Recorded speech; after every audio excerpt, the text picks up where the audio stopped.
Olá, caríssimos irmãos, que a divina luz brilhe aos nossos olhos e que sejamos dignos de viver em paz. Gratos a Deus somos todos nós por esta oportunidade bendita de reflexão e de estudo, a nos propiciar consolo, esclarecimento e esperança, que são sempre tão necessários para a nossa continuidade de jornada evolutiva. E para dar início aos trabalhos de hoje, convido a todos para que juntos possamos fazer a prece inicial. Senhor misericordioso, agradecemos a Ti por Tua misericórdia infinda, a nos propiciar esses instantes de refazimento íntimo para cada um de nós, através do contato com a Tua mensagem celestial, a nos esclarecer, confortar e redirecionar caminhos e parâmetros comportamentais. Ajuda-nos, Senhor, para que possamos, a cada instante, a cada segundo, sermos melhores e vencer a nós mesmos. Sê, Senhor, com todos nós hoje e sempre. Assim seja. Hoje, o tema proposto para a nossa conversa, ele vem de um capítulo cuja estranheza já se apresenta no próprio título. Um capítulo 23 de O Evangelho segundo o Espiritismo, terceira obra que compõe a codificação kardeciana e que é intitulado A Estranha Moral, ou Estranha Moral. Estranho, de fato, é a mensagem e o conjunto de mensagens que compõem este capítulo, que com muita argúcia foi apresentado pelo codificador Allan Kardec para a reflexão de todos nós. Como sempre, a proposta que a doutrina espírita nos faz é de reflexão, de refletir, seguindo a lógica da fé raciocinada. Refletir buscando entender, buscando compreender. Refletir para que possamos construir diretrizes comportamentais para todos nós, de maneira que ela possa se alicerçar, tanto no nosso espaço íntimo, emocio-sentimental, sem jamais olvidar da lógica da razão, que é a grande diretriz da nossa condição de espírito. E aí o capítulo 23, ele vem com esse título, Estranha Moral, trazer um apanhado de mensagens, mensagens variadas, relacionadas a Jesus de Nazaré, que nos trazem, como diz o próprio título, a estranheza de algumas abordagens, de algumas falas, de alguns convites contidos nesse capítulo que nos foram feitos por Jesus. Isso, antes de mais nada, nos faz refletir e pensar como Jesus ainda é um grande incompreendido, como a mensagem de Jesus ainda é objeto ou ainda é passível da nossa incompreensão, da incompreensão humana ou da incompreensão ainda enquanto humanos. E esse é um ponto interessante para se colocar, justamente pelo fato de que nessa proposta de reflexão, a grande ideia é buscarmos de fato identificar e desenvolver em nós a capacidade, o hábito e o exercício da análise. Uma das grandes mensagens do Cristo, no fundo de sua mensagem, que também é ratificado por Allan Kardec e pela doutrina espírita, é refletir, compreender, para poder vivenciar. Nesse capítulo 23, que tem sido objeto de estudo nosso, esse capítulo 23, ele faz justamente esse convite à reflexão. A uma reflexão de maneira que possamos sempre alinhar aquilo que de fato é a grande verdade e a grande tônica do que a doutrina espírita e o cristianismo nos traz e verificar se há ponto de aderência ou se há ponto de dissociação. Se há aderência, ainda que apresentada numa forma estranha, aquela mensagem ela tem fundamentação válida. Se uma mensagem, por mais bela ou por mais não estranha se apresente, se ela não se adere de fato em relação ao seu conteúdo fundamental, se há essa dissensão, essa mensagem ela deve ser rechaçada. Essa é a grande proposta do capítulo 23. E essa também é a proposta desses itens específicos do capítulo 23 que nós vamos conversar um pouco neste momento. Abandonar pai, mãe e filhos. Itens 4 a 6 do capítulo 23. Como assim abandonar pai, mãe e filhos?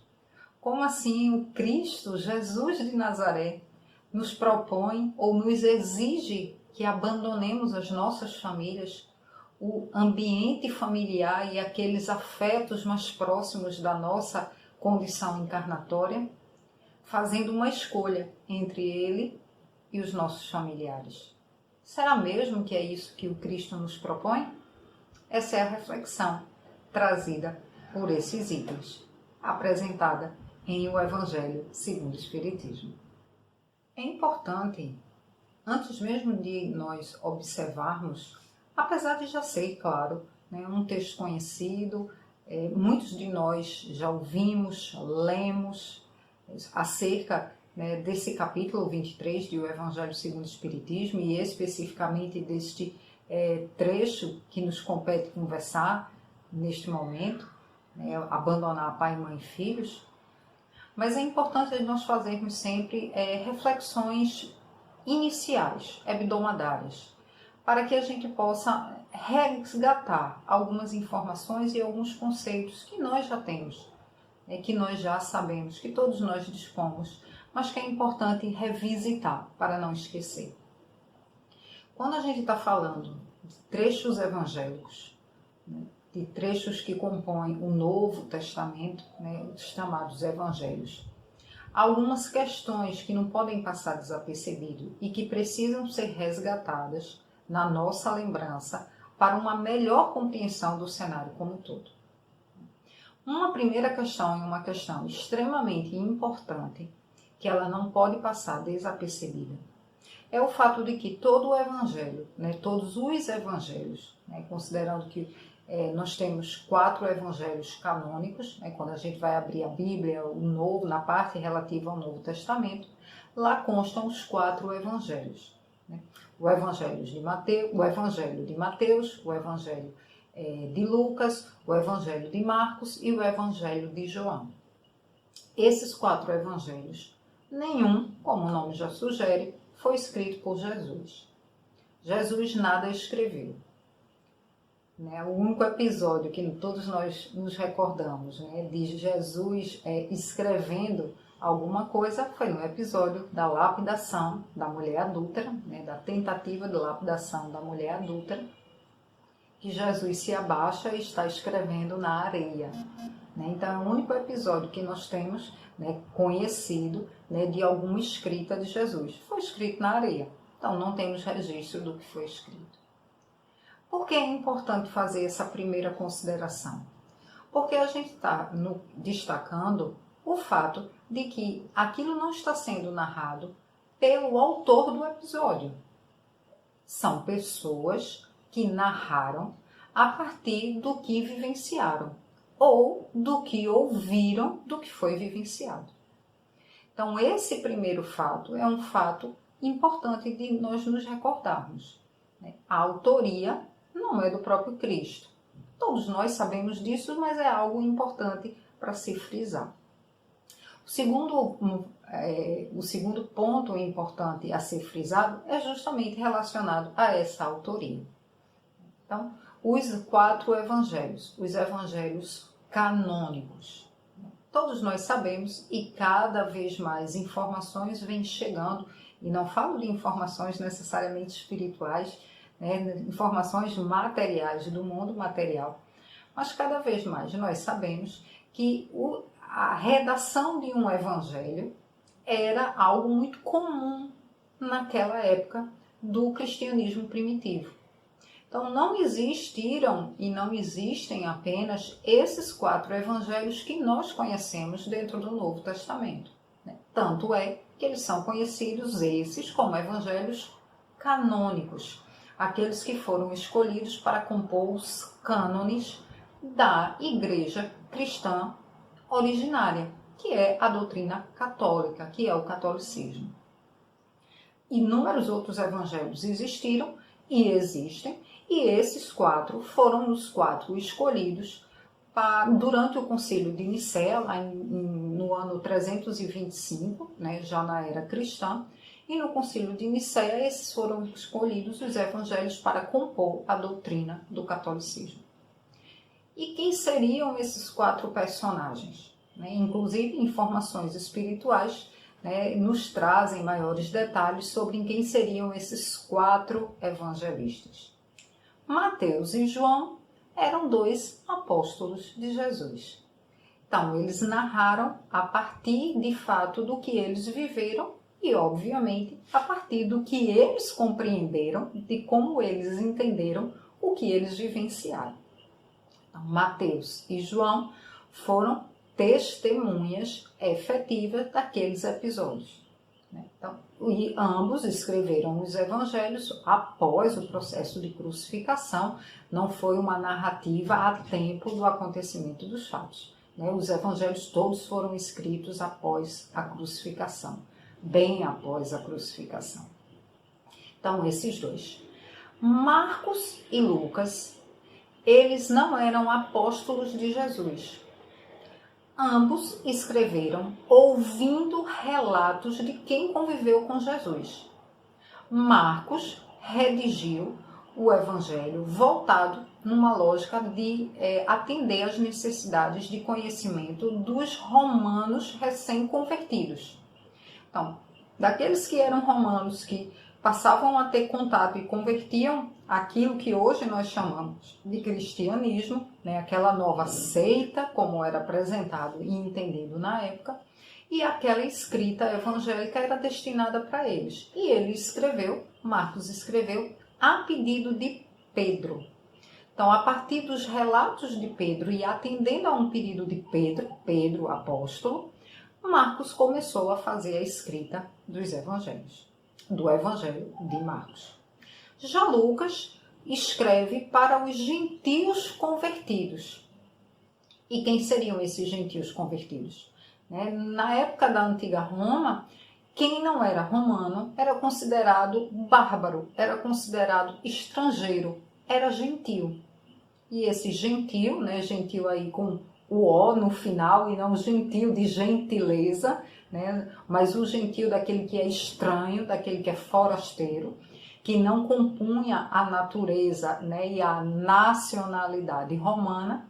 Então aí havia esse povo chamado de gentio. Esses gentis, o povo gentil das diversas nacionalidades, eles, ao terem contato com a mensagem de Jesus, principalmente através das viagens de Paulo, antigo Saulo de Tarso, o convertido de Damasco, e é por isso que Paulo é conhecido como o apóstolo dos gentios, porque justamente Paulo teve esse grandioso trabalho de pegar aquela mensagem de Jesus e colocar para além dos muros de Roma e extrapolando o universo do Império Romano e levar para diversos povos nas diversas viagens, inclusive povos que estavam subjugados ao Império Romano. Então, Lucas vai escrever muito focado para esse público, desses gentios convertidos. E ele escreve, tudo que ele escreve com base no que ele ouviu de Paulo, e Paulo já ouviu de alguém, porque Paulo não conviveu com Jesus, então a partir do que Paulo ouviu, a partir do que ele obteve de informação junto a Maria, mãe de Jesus, a partir das informações que ele teve de Maria Magdala e a partir de informações de Joana de Cusa, né, que inclusive a gente vai conversar um pouquinho mais sobre ela lá à frente. Então, essa construção dos evangelhos se dá justamente com base nesses 4 elementos desses evangelhos canônicos. 2 testemunhas efetivas, né, Mateus e João, e 2 que escrevem a partir dos relatos que ouviram, Lucas e Marcos. Além disso, tem um outro elemento extremamente importante que deve ser considerado, que é o fato das traduções e inúmeras derivações linguísticas. Nós estamos falando de um texto muito antigo, e de textos e de acontecimentos que passaram por inúmeras traduções, visitações e interpretações. E aí é muito natural que ao longo da construção, né, desse texto, de tempo desse texto, que esse texto ele vá sofrendo, até mesmo pelas traduções, vá sofrendo pequenas alterações. Alterações relacionadas ao que hoje a gente pode interpretar como gíria. Então, aquelas palavras que são muito comuns no dia a dia, mas que quando você vai transpor para um outro idioma, aquilo poderia significar uma outra coisa e trazer uma ideia que talvez não fosse tão exata. Então, as traduções, elas têm esse elemento a ser observado e não descuidado, que é a questão das gírias, que é a questão das expressões idiomáticas, que ao passar por um processo de tradução, precisa ter o cuidado para não gerar uma interpretação completamente diferente daquela expressão no original apresentada. Então, são vários elementos que podem interferir no significado final num processo de tradução entre idiomas de textos antigos. E, além disso, é importante lembrar também que havia, como há em quase tudo no mundo, né, um influxo das interpretações e dos interesses, principalmente da igreja nascente.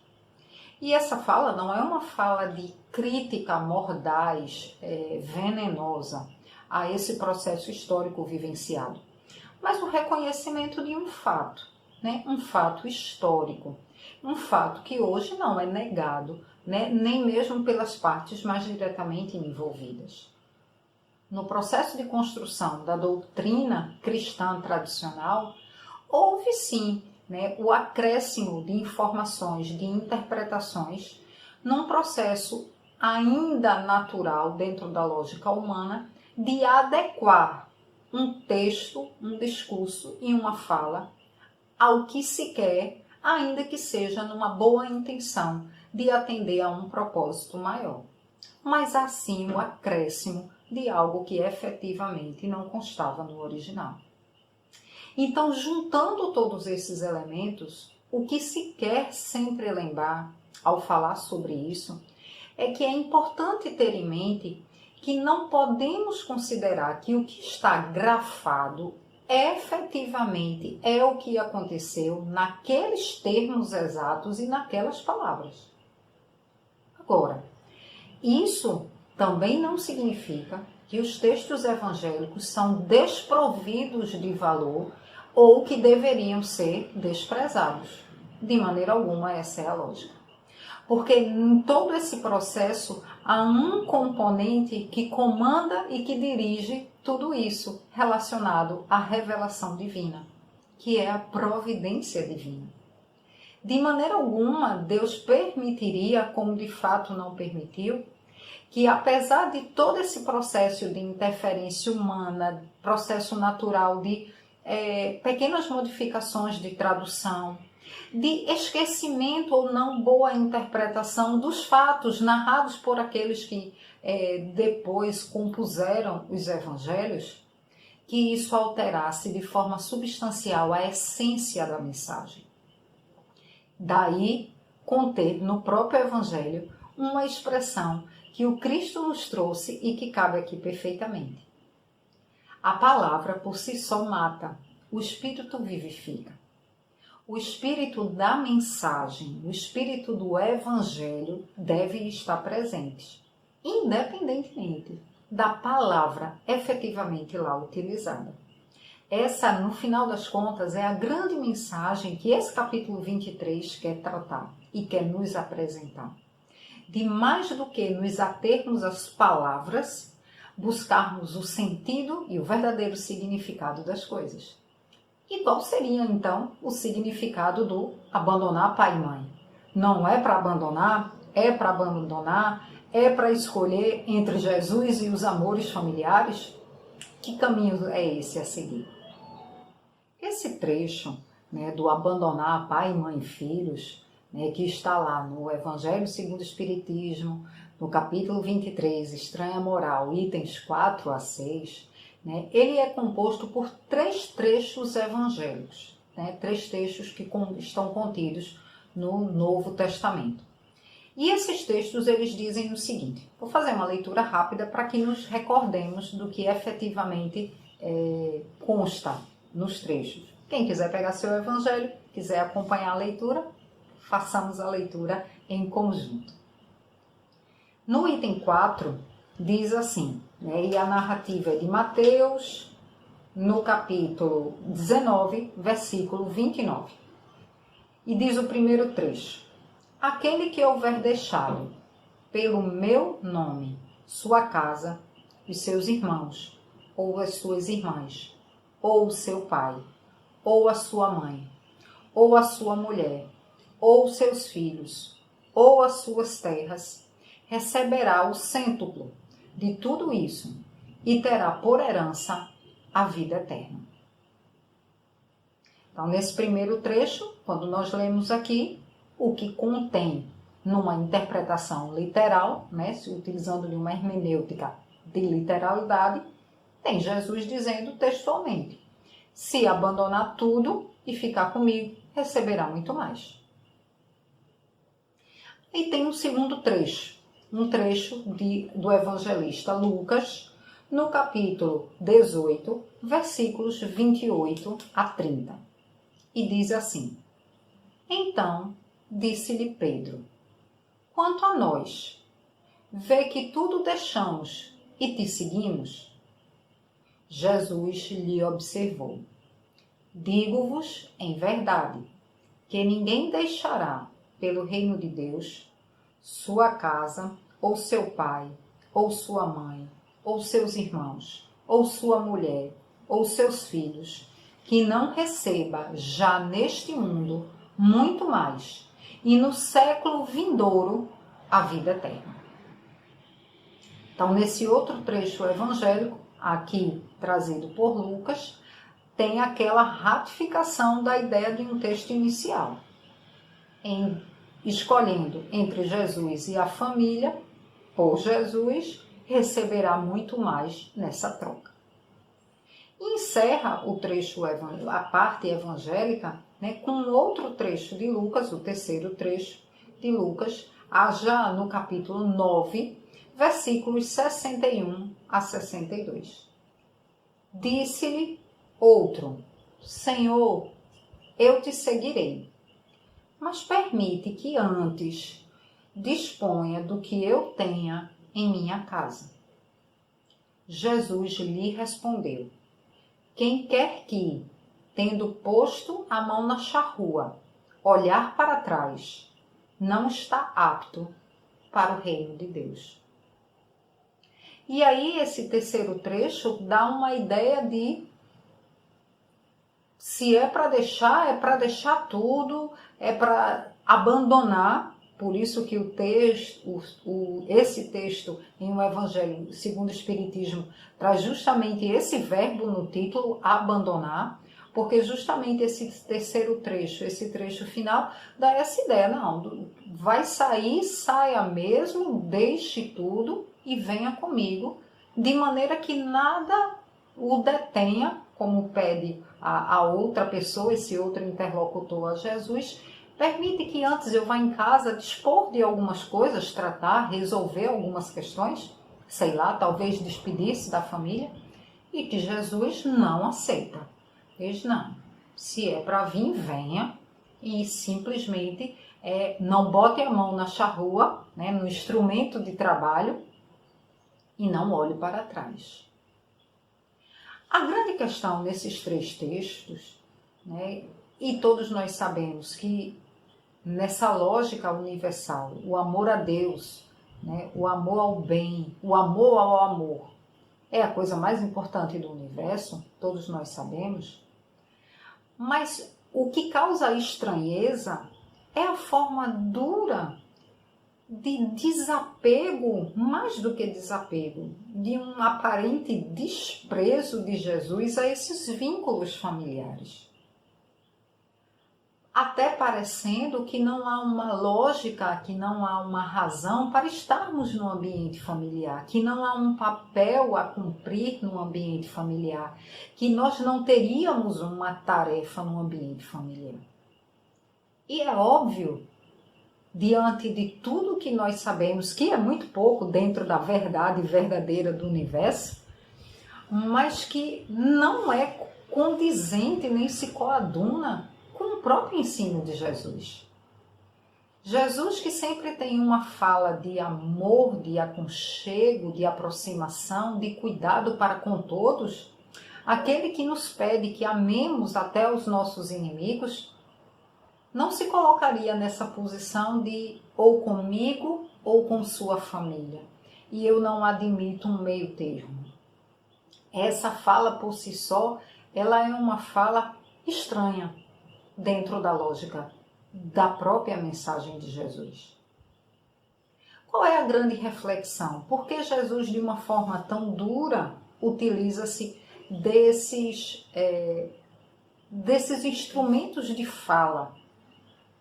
Por que o Cristo utiliza-se dessa forma de falar? Considerando, né, com base no que nós já conversamos, que tenha sido essas as palavras de fato utilizadas por Jesus. Na verdade, a grande essência é isso que está aqui nesse trecho final, né, desses 3 textos evangélicos, um de Mateus e 2 de Lucas. O serviço ao bem, a nossa devoção ao amor e às leis universais, ela deve ser absoluta. Absoluta no sentido de que nós não devemos criar subterfúgios de nenhuma natureza. Não podemos criar desculpas para não cumprir a tarefa que a vida nos pede. Essa é a grande questão. E que nada pode ser utilizado como um argumento válido para nos desvencilhar dos nossos compromissos universais. Nem mesmo a família. A grande mensagem de Jesus aqui, como nos explicam os espíritos comentando essas 3 partes evangélicas, é que a ideia não é que o simples fato de escolher Jesus e abandonar a família, não é isso que vai fazer com que alguém se torne de fato o homem de bem, como é apresentado em o próprio Evangelho segundo o Espiritismo. Mas o que se quer dizer é que para ser um homem de bem, é necessário estar alinhado a esses compromissos de verdades universais de uma forma tão intensa e tão profunda que nada pode ser utilizado como desculpa para não cumprir esses compromissos. E se por um acaso essa desculpa for a família, se a desculpa for a família, não que a família seja desculpa, percebamos que há toda uma lógica nessa fala de Jesus. O problema não é a família, é a família ser a minha desculpa para eu não fazer o que eu devo fazer dentro dessa lógica de fraternidade universal. Então, nada pode ser utilizado como desculpa. Esse nosso compromisso, o compromisso meu, seu, de todos nós com a verdade universal, ele é o maior e o mais intenso compromisso que todos nós temos. E esse compromisso que também é desempenhado no ambiente doméstico, que também é desempenhado no ambiente de trabalho, que também é desempenhado no ambiente escolar acadêmico, que também é desempenhado na vizinhança, que também é desempenhado onde quer que nós estejamos, mas ele deve se sobrepujar a qualquer tipo ou tentativa de fugir do compromisso de ser quem de fato somos. Qual é o nosso grande compromisso? Quais são os nossos verdadeiros interesses? Qual é a vida que efetivamente devemos priorizar? São as questões materiais ou são as questões espirituais? São as questões desse transitório ou são as questões da perenidade que nós construímos hoje na transitoriedade deste instante? Na verdade, a grande proposta de Jesus nessa fala é nos chamar a atenção para esses compromissos. Compromissos esses que não podem ser afastados por qualquer justificativa, ainda que num primeiro momento válida. E esse terceiro item, esse segundo trecho apresentado por Lucas, do vou contigo, Senhor, mas me deixe primeiro ir em casa resolver umas coisas que os amigos se percebem, se recordam, parece muito com aquela fala da parábola do rico mancebo, quando ele disse, vou contigo, Senhor, mas antes vou me desfazer de tudo, de todos os meus bens, mas antes. Então, é um mais que tantas vezes é presente nas nossas vidas, em tantos aspectos, não é verdade? Quantas vezes a gente diz, tal coisa, mais, colocando condições, colocando ressalvas, demonstrando, no caso do texto evangélico e dessa mensagem, que a entrega ela não é absoluta, ela não é verdadeira, ela não é profunda. Não é a questão do cuidar da família, não é a questão de escolher, mas é a questão do simplesmente não usar desculpas para fazer o que nos cabe. E como eu disse, o Evangelho de Lucas, ele foi construído ouvindo relatos de pessoas que conviveram com Jesus. E uma dessas pessoas que conviveu com Jesus foi Joana de Cusa. Joana, que era esposa de um intendente do imperador romano em Cafarnaum, Cusa. Joana de Cusa, Cusa era o marido dela. A mulher de fulano, a mulher de Cusa, Joana. E Joana de Cusa é esse exemplo muito bem construído pela sua própria envergadura moral e pela sua própria trajetória de vida dessa mensagem que Jesus quer passar. O que seria esse abandonar pai e mãe? Particularmente, toda vez que eu vejo esse texto, eu sempre me lembro do exemplo de Joana de Cusa. Me lembro de muitos outros exemplos também, depois vou até mencioná-los. Mas o exemplo de Joana de Cusa ele é muito significativo. Tanto pelo fato dela ser uma das fontes para a construção do Evangelho de Lucas, como por ter vivenciado diretamente com Jesus, e também por outras questões que alguns devem se recordar e que já eu menciono só para manter o suspense, para quem não conhece esse aspecto do exemplo de Joana de Cusa. Como eu disse, Joana de Cusa era uma mulher de uma posição muito destacada na sociedade, naquela sociedade da época que vivia na época de Jesus. E mesmo assim, mesmo sendo romana, mesmo gozando de privilégios materiais, sociais, financeiros diferenciados, comporiam uma posição de riqueza dentro do universo de riqueza daquela sociedade, mas ela se encantou com a fala de Jesus e passou a seguir Jesus. Então, onde Jesus ia pregar, Joana ia acompanhando para ouvir, para aprender.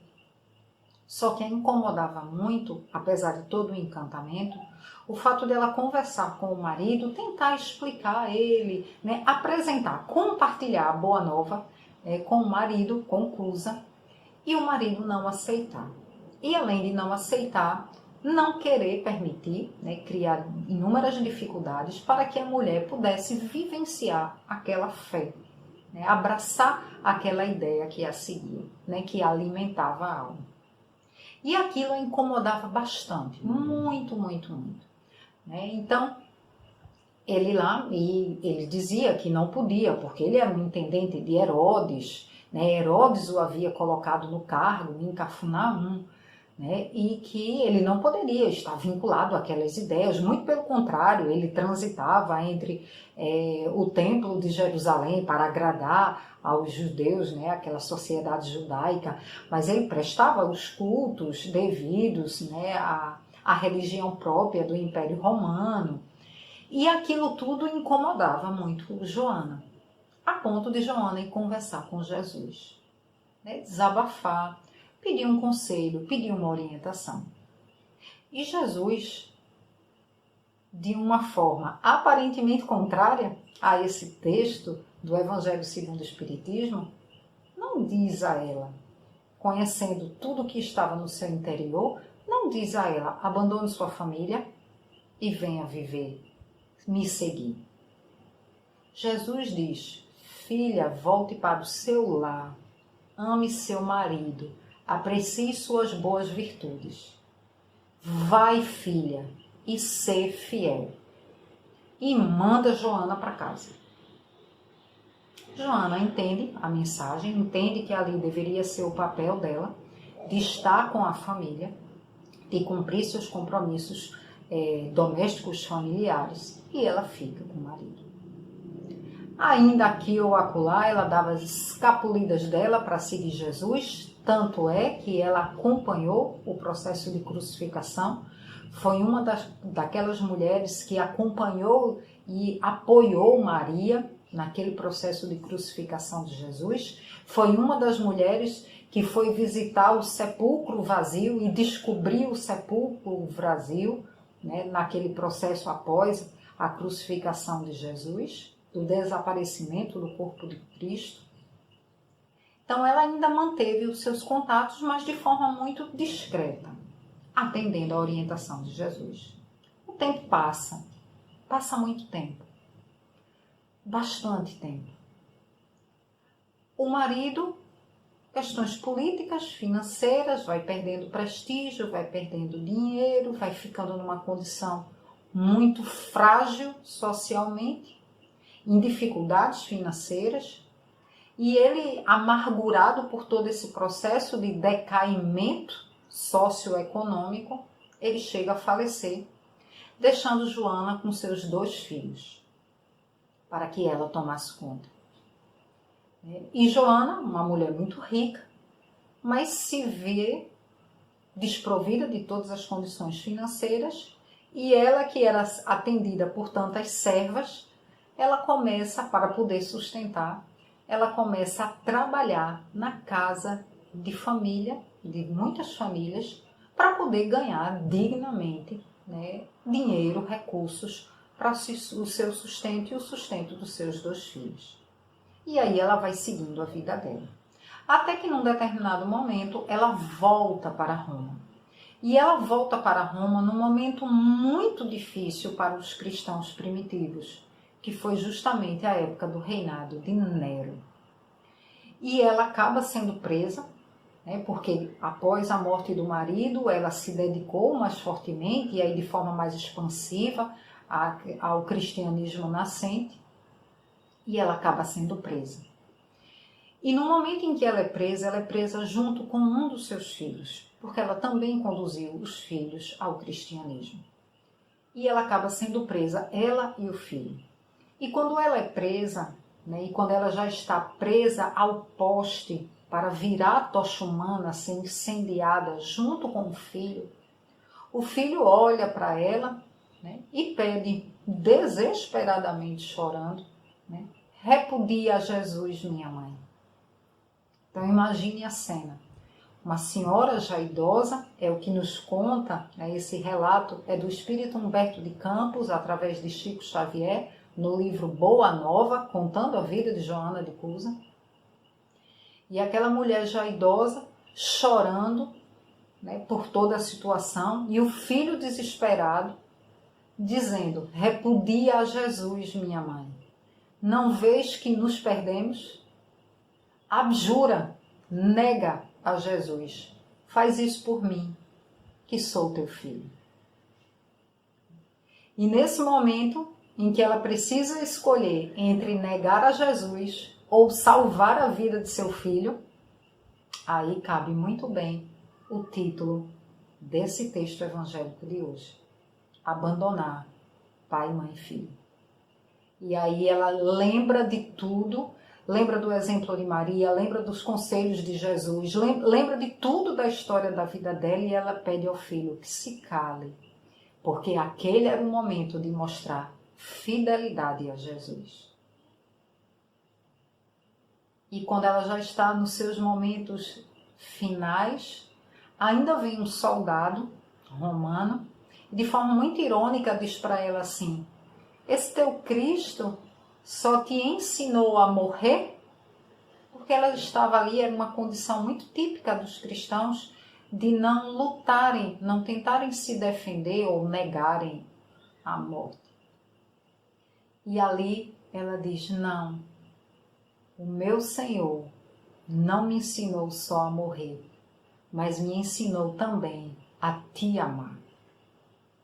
E quando ela já está no instante final para o desencarne, Jesus se aproxima dela, toca-lhe o ombro e ela ouve a voz de Jesus dizendo: Joana, tem bom ânimo, eu aqui estou contigo. E é assim que ela desencarna. Ora, esse relato, que como eu disse, é o relato que eu particularmente sempre me recordo quando leio esse trecho, ele exemplifica muito bem. E ele esclarece muito bem a quem deixar dúvidas sobre o que de fato Jesus quer dizer com abandonar pai, mãe e filhos. É o mesmo Jesus que lá atrás sabia que aquela mulher, ela podia sim. E se ele dissesse: deixa teu marido, deixa tua casa e me segue, ela faria.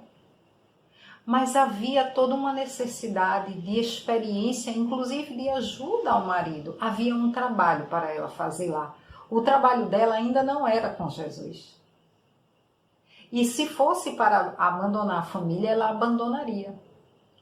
Naquele instante ali, final, quando já ia ser consumida pelas chamas, diante da maldade humana representada ali por Nero, o imperador, quando o filho pede a ela: salva minha vida, negando a Jesus, é esse o momento que é justamente a resposta que ela dá ao filho, o momento da fidelidade, que é o que fala nos 3 textos. Quem pega, diz aquele terceiro trecho lá de Lucas, quem coloca a mão na charrua não pode olhar para trás. Quem decide servir e quem decide viver a verdade universal não se deve se permitir exceções de nenhum tipo. Como eu disse, não é só o exemplo de Joana, né? E essa Joana tinha que ser Joana, né? Porque essa mesma Joana de Cusa é a Joana que nós hoje tanto conhecemos no movimento espírita e também fora do movimento espírita, como o espírito Joana de Ângeles, mentora de Divaldo Pereira Franco. É o mesmo espírito, né, nas suas múltiplas reencarnações. Mas não é um exemplo único, como eu disse. Há muitos outros exemplos. Muitos amigos devem se recordar lá de um episódio que consta no filme sobre Chico Xavier, que é uma passagem muito conhecida da vida do Chico, que é narrada no episódio do filme, né, em um episódio do filme, em que quando Chico começa o trabalho, né, de divulgação, o trabalho de mediunidade, de expansão, né, de expansividade mediúnica, e as pessoas começam, como ele mesmo dizia, sentindo saudades de Jesus, a buscá-lo, a buscá-lo, a buscá-lo, e começa a perturbar o ambiente doméstico com suas irmãs, com os maridos de suas irmãs, na casa onde eles viviam. E muitos devem se recordar dessa passagem, né? Ou da própria literatura, da história, ou do próprio filme.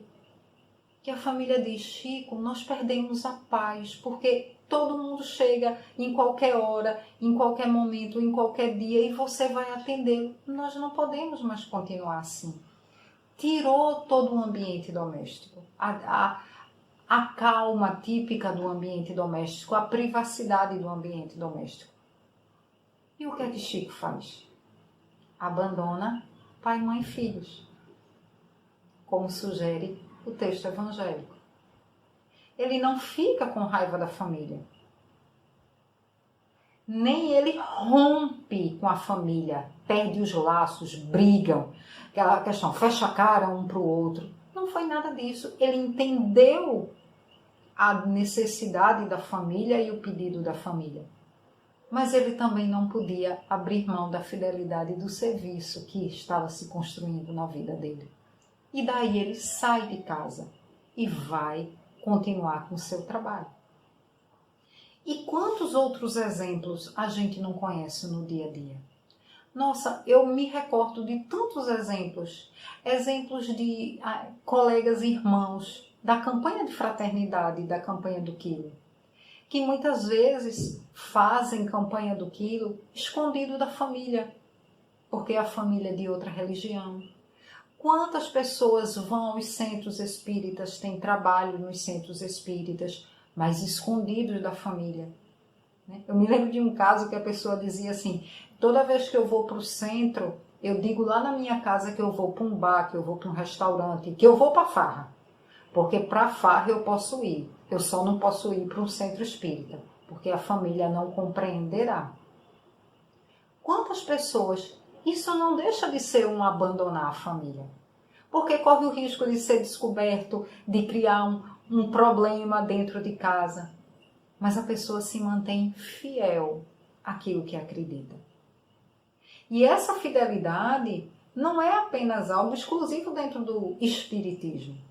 Em muitos outros campos do cristianismo, em muitos outros campos das religiões, e mesmo até fora do ambiente institucionalizado de religiões, há muita gente boa, de coração bom, boas almas, em construção de bondade nas suas almas, abandonando pai, mãe e filhos, para seguir uma verdade de vida eterna, para além de rótulos e de instituições.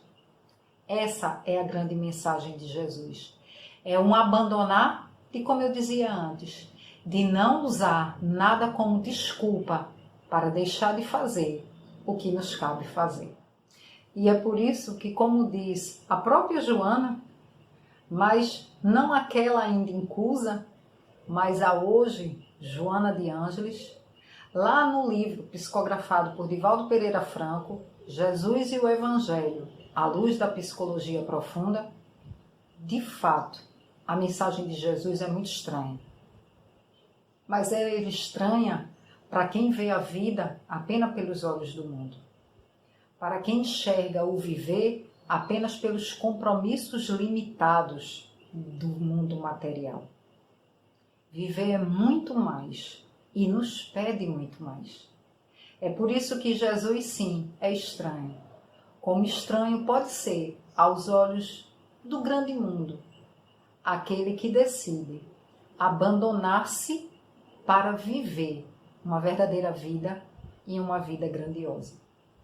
Uma vida que pode não ser, num primeiro momento, de aplausos, de aceitação. Que talvez não tenha, como de fato não há tanto mais hoje, as feras ou se transformar em tochas, como no passado. Mas que há dificuldades de incompreensão de muitas ordens que ainda se apresentam no dia de hoje. O importante é não abjurar, como não fez Joana de Ângeles. O importante, ainda como Joana de Cusa, o importante é manter-se fiel, que foi o conselho que Jesus deu a ela. Não importa onde quer que estejamos e com quem estejamos. O importante é saber de fato a quem nos vinculamos e a quem nós somos efetivamente fiéis. É essa fidelidade a Deus que é a grande mensagem por trás do abandonar pai e mãe. Que nós saibamos amar e ser fiéis, onde quer que estejamos, em todos os momentos da nossa vida. nessa nossa trilha evolutiva, nessa nossa trilha desafiadora de crescer e crescer por amor e para o amor. E para isso nós vamos orar. Oremos para agradecer esses momentos de reflexão nas nossas vidas.